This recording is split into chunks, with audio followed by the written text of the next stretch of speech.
How to log into Ideogram AI.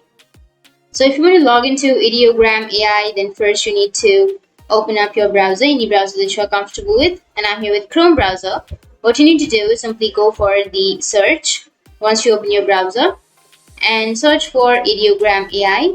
Once you've searched here, you will have ideogram.ai on the first. Click on the first search and click on continue with Google. And once you click on continue with Google, it will automatically um, take you to your account.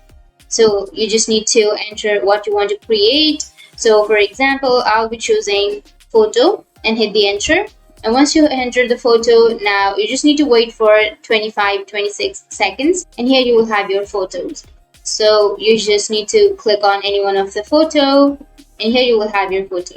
So you can simply create your photo. So that's how you can log into your Ideogram. And if you have any questions, feel free to comment below. Thanks for watching.